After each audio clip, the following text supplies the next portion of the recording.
begin this hour with breaking news. Treasury Secretary Steven Mnuchin set to hold a news conference any moment at the White House about cryptocurrencies. We'll bring it to you live as soon as it begins. Meantime, Elon Moy joins us from Washington with the latest. Elon, sort of a last-minute news conference. Not too many details out so far. That's right, Melissa. This is a little bit of a surprise, but Fed Chairman Jay Powell did say that this is an issue that FSOC intends to take up. So we'll see if the secretary provides us any additional information there. We know that David Marcus, the head of Calibra for Facebook, will be testifying on Capitol Hill tomorrow. His testimony came out today in which he struck a very humble but sort of defensive tone and saying that Libra is not intended to be an investment vehicle. It's intended to be a payment vehicle, that the cryptocurrency will not be used for monetary policy, and sort of defending this as a way for Facebook to provide economic opportunity to its users. But of course, he is going to be facing a very hostile environment when he testifies tomorrow. And certainly we will see if that same tone is echoed by the Treasury Secretary when he speaks in just a few minutes. And Elon, this is most notable because this comes just days after President Trump tweeted specifically about Libra as well as cryptocurrencies, and that could be construed. You know what? Steven Mnuchin is approaching the podium. Let's go to him right now.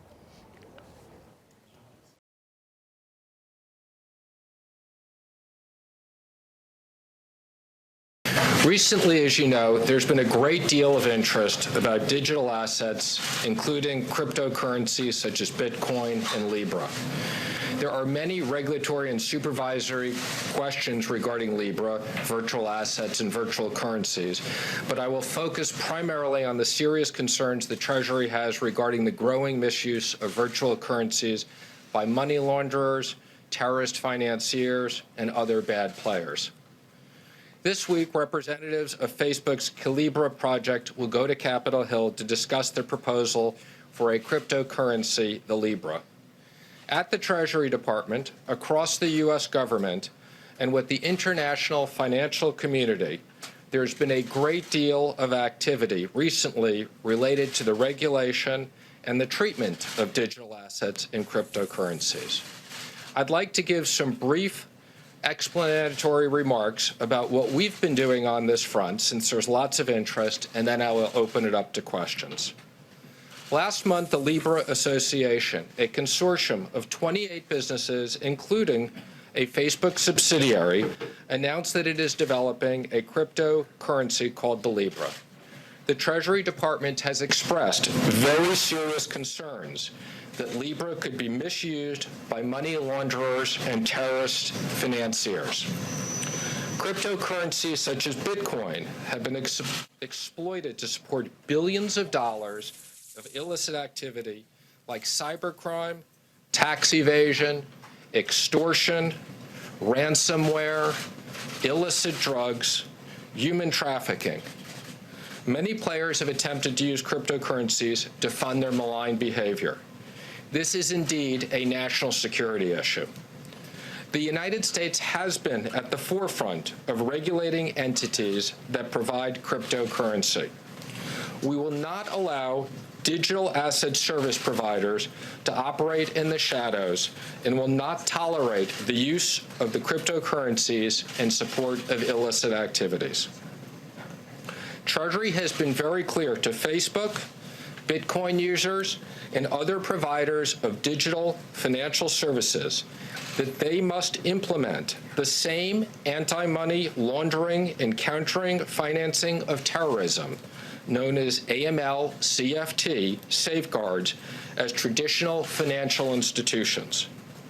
Money transmitters of cryptocurrency must comply with the relevant Bank Secrecy Act obligations, known as BSA, and register with the Financial Crimes Enforcement Network, known as FinCEN. Many people are not familiar with FinCEN. It is a bureau of the U.S. Department of Treasury. FinCEN's mission is to safeguard the financial system from illicit use, combat money laundering, and promote national security through the dissemination of financial intelligence. Last year alone, it collected over 20 million BSA reports and has collected over 300 million in the last 11 years. FinCEN implements the Bank Secrecy Act's regulation and has federal regulatory, supervisory, and enforcement authority over money service businesses and banks. The rules governing money service providers apply to physical and electronic transactions alike. As money service businesses, cryptocurrency money transmitters are subject to compliance examinations, just like every other U.S. bank. To be clear, FinCEN will hold any entity that transacts in Bitcoin, Libra, or any other cryptocurrency to its highest standards. I also recently established the Financial Stability Oversight Council's Working Group on Digital Assets. This FSOC group enables U.S. financial regulators, such as FinCEN, the Fed, OCC, CFTC, CFPB, SEC, and other key stakeholders to work together to combat risks posed by cryptocurrencies. As the President has said, Bitcoin is highly volatile and based on thin air. We are concerned about the speculative nature of Bitcoin and will make sure that the U.S. financial system is protected from fraud. Given the international nature of cryptocurrencies, we are also going to great lengths to ensure that effective regulation does not stop here at the U.S. border. Last month, led by the United States, the Financial Action Task Force, known as FATF, the global standard setter for AML-CFT, adopted comprehensive measures on how countries must regulate and supervise activities and providers in this space. This was a major step towards harmonizing international regulations concerning cryptocurrencies. We have also had extensive work at the G20, and I will be addressing this again this week at the G7 finance ministers in France. To be clear, the U.S. welcomes responsible innovation, including new technologies that may improve the efficiency of the financial system and expand access to financial services. That being said, with respect to Facebook's Libra and other developments in cryptocurrencies, our overriding goal is to maintain the integrity of our financial system and protect it from abuse. Treasury takes very seriously the role of the U.S. dollar as the world's reserve currency and will continue our efforts to protect our country and secure the U.S. and global financial systems. With that, I know there's been a lot of interest in this subject and perhaps a few others, so I'll take a few questions in the back. Thank you, Mr. Secretary. Two questions for you, if you don't mind. The first one is that Jay Powell of the Fed said last week that FSOC would be meeting in the future to discuss Facebook's Libra product specifically. Has that happened yet? And then secondly, you talk about Facebook putting this product out. If Facebook is able to ultimately resolve all of your concerns about AML and other issues, do you want Facebook to be in the business of issuing cryptocurrencies? So let me make the first comment, which is we, and I say we, either at the principals level or at the deputies level, we've had multiple meetings across the regulators with representatives of Facebook and expressed our concerns. We've also had multiple meetings of the FSOC working group. I think you know Jay Powell and I meet weekly, and we've talked about this extensively. So there are these discussions going on. They will continue to go on. Again, to the extent that Facebook can do this correctly and can have a payment system, correctly with proper AML, that's fine. They got a lot of work to do to convince us to get to that place. Secretary, can you address the problems of raising the debt ceiling? Well, why don't I do this? I'm sure there's a lot of interest in that as well. But why don't I take a bunch of cryptocurrency questions, and then we'll come back to you on that. I'll give you that. But you can ask a cryptocurrency question, or I'll just come back to it. Okay, I'll wait for you. What are your concerns? Facebook's had privacy issues in the past. How does that play into your concern, and what is your level of concern with Facebook having Libra? Well, again, I would just say we obviously have concerns with the privacy issues. There's been items in the press about potential settlements. I'm not going to comment on that. But obviously, the regulators, and one of the regulators, as I've said, most people haven't heard on FinCEN. So one of the reasons I wanted to explain this is whether they're banks or whether they're non-banks, they're under the same regulatory environment for FinCEN, and we will hold them accountable. And they're going to have to convince us of very high standards before they have access to the U.S. financial system. Mr. Secretary, at the social media summit last week, the president essentially accused the social media giants of an animus against conservatives. Can you assure the markets and everyone watching that whatever action this government will take is not a result of the president's view that these social media giants are biased against him? Well, again, what I will tell you is the president does have concerns as it relates to Bitcoin and cryptocurrencies. And those are legitimate concerns that we've been working on for a long period of time. But no, we're not going to target any one entity. Everybody's playing by the same rules. Again, whether you walk into a money service provider or whether you walk into a bank or you do it digitally, you're going to have to adhere to the same rules. Mr. Secretary, considering that Bitcoin is decentralized, what do you tell Americans who want to invest in Bitcoin and other cryptocurrencies? Well, one, I tell them to be careful, okay? They should be clear why they're investing in them. There's a lot of good things to invest in, obviously, we know about. But, you know, our number one issue is that, one, we don't want bad actors using cryptocurrencies. That's our number one issue. I think to a large extent, these cryptocurrencies have been dominated by illicit activities and speculation. We'll make sure that the general public and investors understand what they're investing in, and whether it's the SEC or other regulators, there's proper disclosures. You said that you're comfortable with Facebook launching the currency if they do it in the right way. I didn't say I was comfortable with them launching a currency. If they launch it in the appropriate and in a safe way in terms of... Yeah, but I'm not comfortable today. So let me just be careful. As I've said, they and others have a lot of work to do before they get us comfortable. Do you have a sense of a timeline there? Is Facebook being candid with the administration about it? How many years it would take them? I think they're being very candid with the administration and where they are. I'm not going to publicly speculate how long I think it will take them to get to the point where we're comfortable with it, but they are a long way away from. And again, part of it, there's been a lot of public interest in this. That's why I wanted to give the public the assurance, but before they or anyone else does this, that we're going to make sure the financial system is protected. And as I said, there's a lot of illicit activity that will be shutting down for people who are using cryptocurrencies for bad purposes. Thank you, Mr. Secretary. Can you give a sense about how those discussions are going with your counterparts from other G20 countries on this particular issue? I would say there's enormous agreement on this. As I said, I was in Orlando, I think it was 2 weeks ago. The U.S. just finished the presidency of FATF. I gave the keynote address there. That was adopted. I mean, that is the largest organization, much bigger than the G20, and is kind of the gold standard of AML. And those rules were adapted. And at the G20 and the G7, we have absolute general agreement that in the U.S., if you deal with the U.S. financial system, you have to adhere to the same rules, and that's something that the rest of the G20 is very focused on. Mr. Secretary. Yes, Mr. Secretary. You said you'd take questions on a number of subjects, so I'll ask on another subject. I said I was first going to finish. I'm first going to finish the cryptocurrencies. We'll spend any finish. We'll come back to it. Sir, and a follow-up. So you said that the Treasury is concerned about bad actors using cryptocurrencies, yes, such as Bitcoin, which has become very popular among white nationalist groups.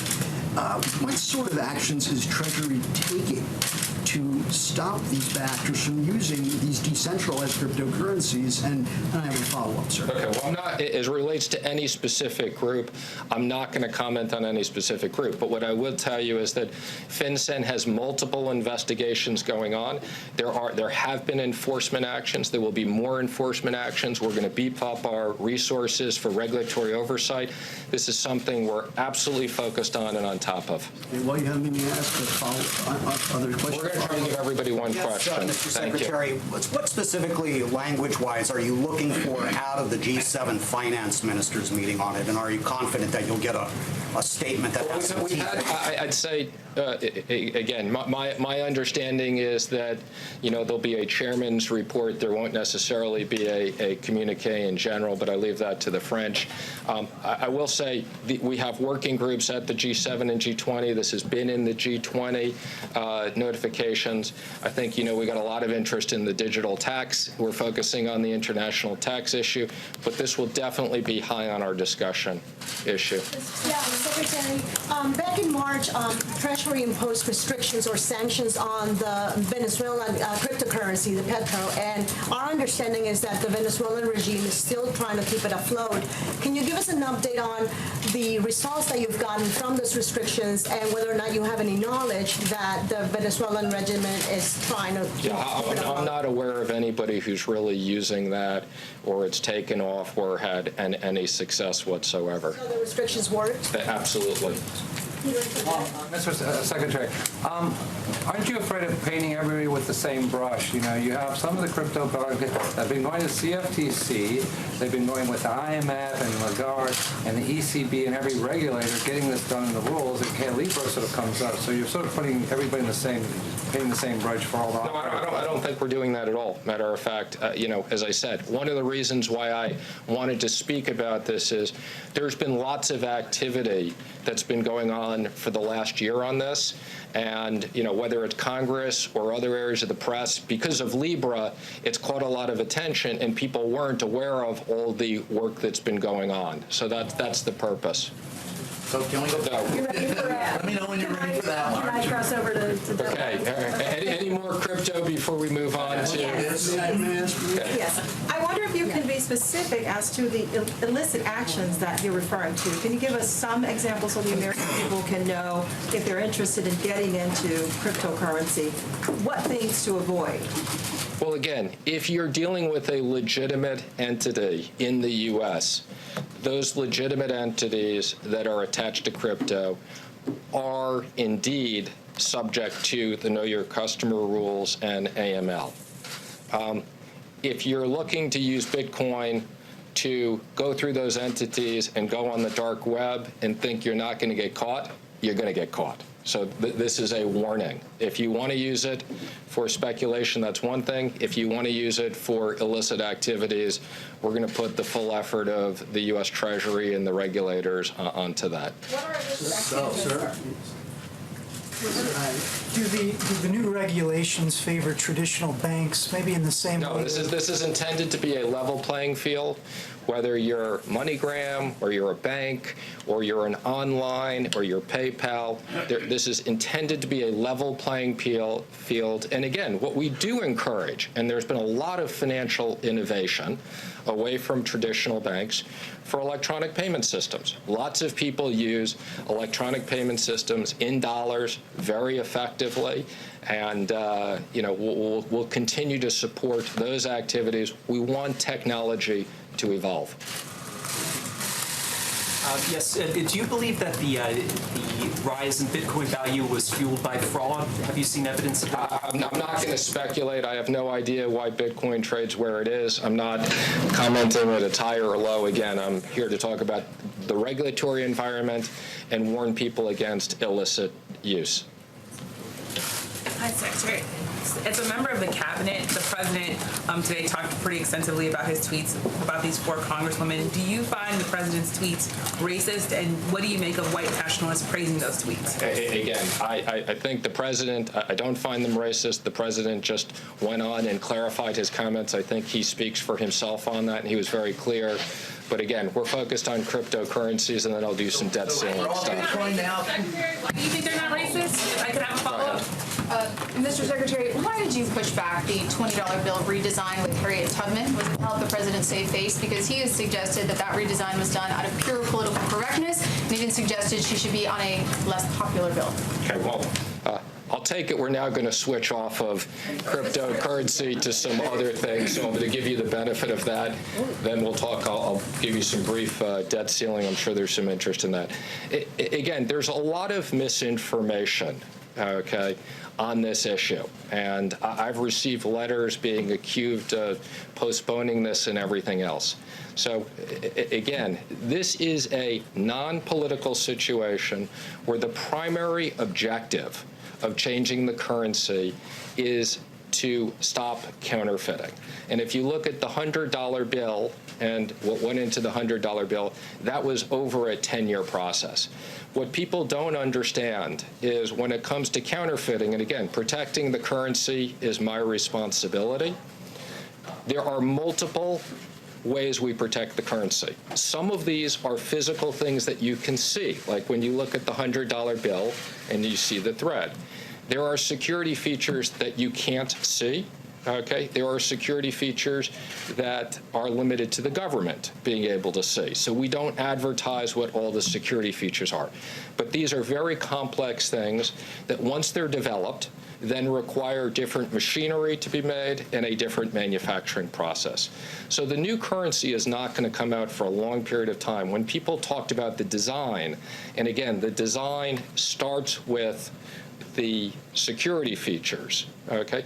There were some preliminary art, what I would call artwork, not design. And again, even in the most optimistic scenario of me staying through the president's second term, I'm not staying past the president's second term. This currency isn't going to come out. So this is not a political issue. And again, we're happy to come out. Back on Harriet Tubman. You say it's not a political issue, but with everything, all the controversy swirling right now as it relates to race and things that have happened before, is this an issue of race? No. And matter of fact, okay, we're going to do more research on kind of what's been done at Treasury in the past. At some point, we will be having to look at when we have the currency, and at that appropriate time, we'll address thing. Everybody's going to get one question. Are you hopeful that the president can talk about the economy at the NAACP convention, which he was invited to come and speak to? Again, I'm not aware of whether he's going to that or not, but I always like him to talk about the economy because the economy is doing fabulous. It's the bright spot of growth, and I'll be very proud going to G7. Black economy is doing terrific as well. Secretary, I have two questions for you, and I think this will address some of the questions my colleagues have. First of all, you said the president's tweets you find were not racist. Many others find it racist, Mr. Secretary. You are a member of the cabinet. I want to know personally if you're concerned that people see that tweet as racist. Again, what I'm going to say is we have a lot of important topics. I've already answered my one comment on this. I think I was very clear on this. I'm happy. I'm asking a different question. Again, I think my answer is the same. That you're not concerned. I don't want to put words in your mouth. I'd like you to speak to it directly, please. Again, what I've already said is I think the president clarified his comment. I understand what the president's comment is. I'm not concerned by the president's comment. And again, that's the last comment I'm going to make on this issue. We have other important things to talk about. If we go to the thanks, and I'll follow up. But on the debt ceiling, are you planning to raise the debt ceiling? When, and will that take place before the government runs out? Well, I'm glad you asked. Now we're on a very important issue, the debt ceiling. Unfortunately, as you know, I can't raise the debt ceiling. It's Congress's job to raise the debt ceiling.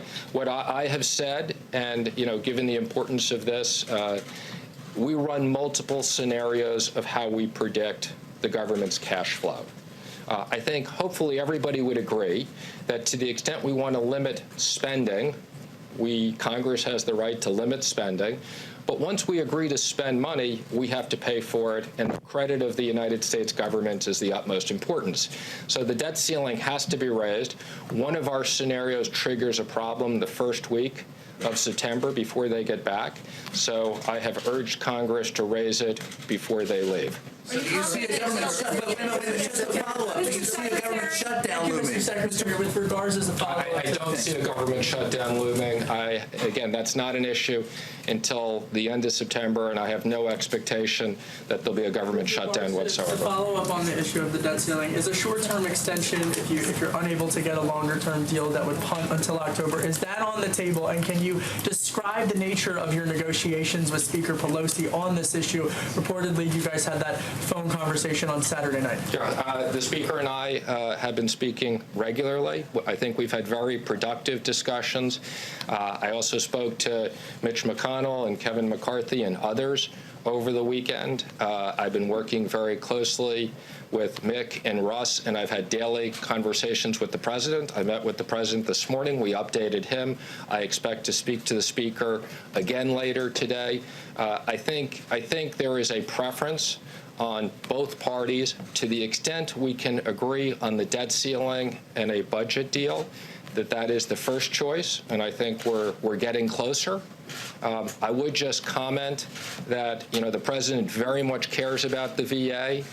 I'm just commenting in regards to the Speaker's comment. The military versus the defense versus non-defense tends at times to be viewed as a Republican versus Democrat issue. It's not. Let me be clear. The Republicans all care very much about non-defense as well, and we will make sure that there's enough money to support the military and what we need to do in the military, the VA, and everyone else. Thank you, Can we sir. spread it around, please? The President just now said he's not concerned that white nationalists find common cause with him. I'm not answering more of these questions. Go ahead. You're Jewish American, sir. Do you have any concern serving in an administration with which white nationalists seem to find common cause and under a president who routinely says he has no problem support? To be honest with you, I find that question disrespectful to me as Secretary of the Treasury. I'm here talking about issues that are in my domain. I've answered a bunch of your questions on this. I am also on my way to DOJ to give a speech on anti-Semitism. Okay, so again, I'm happy now to turn to people who want to talk about the debt ceiling and budget. Can you give Mr. Secretary a clear timeline for when you expect this deal to be made? And on a separate but not unrelated issue, can you give us an update on trade talks with China and when you expect to have a Sure. So, I think the leadership on both sides and the President would like to reach an agreement as quickly as possible. And that's why, I am speaking to the Speaker and others. And again, let me just say this is a team effort, although I'm directly negotiating with the Speaker. I'm doing that at the direction of the President, and he's taking input from a lot of people. I think we're very close to a deal. But as you know, these deals are complicated. There's the top line number. We want to do a 2-year deal. There's typically offsets that have been negotiated as part of these deals. That's been done every single time. So, I'm very hopeful we can come to an agreement quickly. But having said that, if for whatever reason we can't agree on all these issues before they leave, I would either expect them to stick around or raise the debt ceiling. China, Ambassador Lighthizer and I have had several conversations on China with our counterparts. We expect to have another principal level call this week, and to the extent we make significant progress, I think there's a good chance we'll go there later. Secretary, just to be very clear, do you expect the debt limit to be raised on time? Of course I expect the debt ceiling to be raised on time, because I would say both parties, there's no uncertainty that neither party nor anybody wants to put the credit risk of the United States government at risk. So, yes, I expect that the debt ceiling will be raised. And, by the way, the Speaker has said that, Mitch McConnell has said that, everybody agrees that. Do the tensions that you make it more difficult for you to negotiate with Congress? Yes, no, I just wanted to go ahead and give you an opportunity to finish, but thank you very much. I wondered if you could address, how does the President feel about trade talks at this point? And could you also tell us how he's feeling specifically about the job that his Commerce Secretary Wilbur Ross is doing? Has he talked to you about that at all? I have every reason to think Secretary Ross is doing a good job. I've never heard anything otherwise. Secretary Ross has been an important part of the trade team. Again, this has been an integrated team, and I think the President is very pleased on trade. I would say, last pitch for the Speaker and others, we'd like to see USMCA. It's a very important economic package, and I'm hopeful. I know Ambassador Lighthizer is working with leadership on that. Thank you very much. Turkey sanctions are coming. We've been listening to Treasury Secretary Stephen Mnuchin in his press conference that was called just about an hour ago. It was a half-hour press conference focused on the Treasury's concern regarding cryptocurrency and Facebook's Libra, concern about the volatility, but also crypto's use in illegal activities. He also underscored the point that institutions dealing in cryptocurrency would need to register with the Financial Crimes Enforcement Network and be subject to all of the standards that financial institutions are subject to right now when it comes to anti-money laundering as well as know your customer provisions. On the CNBC Newsline to discuss this is Brian Kelly, founder of Brian Kelly Capital. BK, great to have you with us. Yeah, great to be here. Thanks, Melissa. Did anything jump out at you that would indicate that the administration could be turning up the heat on crypto? No, I think his comments were relatively measured, and frankly, from my perspective, having more clarity on regulation is probably a good thing in the long run here. There are a lot of legitimate players in the cryptocurrency space that would like to have the bad actors cleaned up. So I think in that sense, very fair, very measured comments. What they're dealing with, and every regulator is dealing with, is that this is a global asset subject to local regulation. So it's great that they're getting together with the G7 and the G20 to talk about this. Yeah, what was interesting is that he was talking about Libra and Facebook specifically at points, and he said that Facebook has met with a lot of regulators, that Treasury currently, as it stands, is still concerned about the issuance of Libra. Regulators can regulate Facebook and the consortium as issuers of Libra, but when it comes to applying those same standards to Bitcoin, they can't, can they? Well, yeah, right. In terms of the issuing of the currency, there is no issuer, right? There's nobody like Facebook in that. But what they can do is use the AML, anti-money laundering, and know your customer rules to make sure that the currency itself, whoever's using it, are actually passing those things. So, Bitcoin's out there. There is nobody who has issued Bitcoin. It is a software program that spits out 12.5 Bitcoin every 10 minutes. So it is very different than Libra in that sense. You're right. So did you hear him at least conceptually embrace the idea that cryptocurrencies have a role to play in the global economy, provided they're subject to the kinds of regulations that he wants, including Facebook? He said he wasn't comfortable with where they are right now, but it sounded as though, given the right sets of parameters, he could get comfortable with Libra. Yeah, I don't know if I'd go so far as to say it was that he embraced the role of Bitcoin. But I think what I heard was that the United States, and rightfully so, does not want to stifle any innovation. That payment systems, and that's really what Libra is. Libra is much more of a payment system, like a PayPal type of thing, than it is a digital currency. Those, as long as Facebook plays by the same rules that everybody else does, I did feel that he could embrace it. He did say that it seems like they've got a lot of work to do. All right, Brian, we're going to let you go. Thanks so much. See you tonight on Fast Money at 5. Brian All right, Kelly. thanks. Bye. All right, now let's get to Elon Moy in Washington, D.C. You've been listening into this, and of course, this is just a day before David Marcus, the head of Calibra, heads to the Hill. That's right, Melissa. And I was scouring through the prepared remarks that he intends to present on the Hill. And here's the relevant line. It seems that Facebook was prepared for this line of criticism.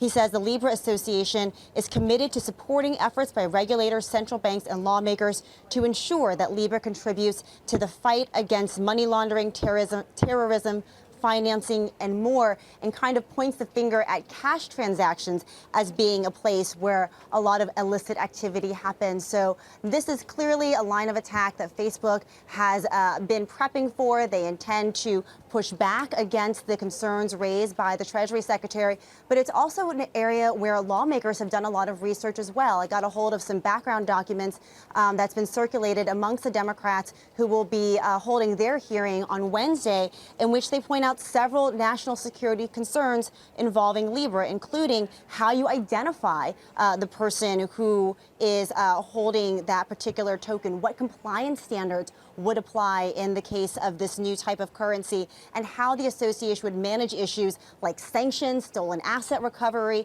tax collection, additional crimes. There is also an effort underway amongst House Democrats led by House Financial Chairwoman Maxine Waters to ensure that companies like Facebook do not issue any currencies. There's a discussion draft of a bill that's out there that would prohibit them from doing so. So a lot of tough questions on this issue of national security that lawmakers will bring to the fore over the next 2 days, guys. All right, Elon, thank you very much. Elon Moy in Washington. Let's go to Julia Boorstin, who has a response now from Facebook.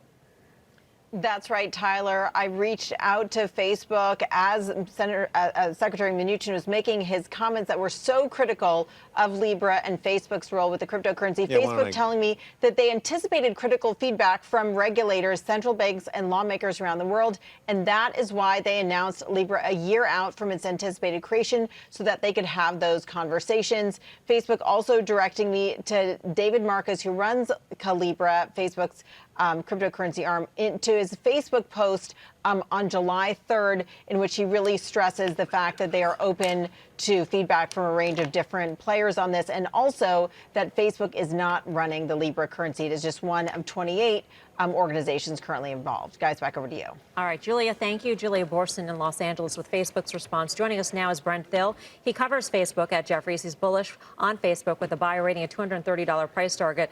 He is negative on Libra. Is it because it's thrusting the company right back into the political spotlight, and it seems like there is bipartisan support to rein this effort in? Hey, Melissa. Yeah, I think short term we're negative. We don't believe it's going to achieve what the bulls think out of the gate. We're positive on Facebook for the core advertising business. We did survey 600 social media users on Libra. 80% said they have no interest. So out of the gate, you have a big pushback from U.S. Consumers. We think this will have a bigger impact globally in Asia and in Europe. And again, you're talking a year out before it's launched, then you're talking the typical 20-year in arrears tech view. It takes 2 to 3 years for new technology to catch on. So you're talking 2022, 2023, before this is going to have an impact. So we're positive long term. Just short term, I think everyone's got a little too carried away with what this will mean. That's pretty staggering, Brian. Did you say 80% of U.S. users have no interest? We surveyed, 80% in the U.S. Now, that's what we would expect, given you already have PayPal linked to your Instagram account. So we would expect that. I think in developing countries, this will have big promise. These microtransactions, services, there's a number of things that it'll be attractive for. But right now in the U.S., you have these services already in place. But just to push back, Brent, I mean, isn't that the point of Libra? In the less banked countries of the world, that's where Facebook's growth could be in terms of users. And in the U.S., there's a plateau. That's where we're going to see that. And what this does is gives Facebook better engagement on their platform. So if you're paying for a service, someone does something for you, you go to the platform, you see their page, you get engaged. We think that will help the overall usage of the core Facebook platform. So there's a great there's a great outcome if this actually works well for engagement. But right now, again, we're still a long ways out. In the tweet that President Trump made last week, he said that if Facebook wanted to do this, perhaps they needed a banking charter. If Facebook had to do that, do you think Facebook would go down that road? If they did go down that road, would that make you negative on this stock? We're not negative on Libra. We think it's just there's no real assumption in terms of any numbers. No, but if they had to get a banking charter in order to issue then it would potentially cost more money. You could look at the margin structure. Maybe this costs more than they think. But again, I think we're still a long ways away. It's notable that many of the banks didn't participate in the round. And so I think, again, we're still in the real early innings of this. And again, I still think we're 3 years away before we're going to have an impact. All right, Brent, thanks for your time. Appreciate it. Brent Thill. Let's get to Eamon Javers at the White House. Secretary Mnuchin addressed crypto, also took on questions on the debt ceiling. Eamon? Yeah, that's right, Melissa. The Treasury Secretary there suggesting that Treasury's team has looked at this debt ceiling issue and they think that it's going to come to a head possibly under one scenario by the end of September. That means they need a political deal with Democrats. He said he's been talking to Speaker of the House Nancy Pelosi. He's been talking to his team internally, and he called those conversations productive. But he also said they're not there yet. He says he thinks they're going to get a debt ceiling deal, ultimately that will involve some budget compromise as well. But they don't have it in hand yet. He'd like to get it done as soon as possible. He said the debt ceiling needs to be raised. But boy, did the Treasury Secretary get a reminder here of the political context that this White House finds itself in today, when the president has held a press conference here at the White House, angrily rebutting his critics who say that his tweets over the weekend were flat out racist. The Treasury Secretary was asked about that a number of times and seemed really uncomfortable with those questions, did not want to deal with them, suggested that he did not find the president's tweets to be racist, and also said ultimately that he supports the president. He supports the president's explanation today of his tweets, and then really wanted to move on to other subjects that were maybe more palatable to him, like the debt ceiling. And when that's more palatable to you, you know sort of where you stand, because the debt ceiling is a very complicated subject for this White House and for every White House. Yep. Eamon, thank you. Eamon Javers at the White House for us. Coming up, as America goes to war with e-cigarette makers, we'll take you to one country that is actually encouraging vaping. We'll tell you why and see how it's working. Power Lunch will be right back.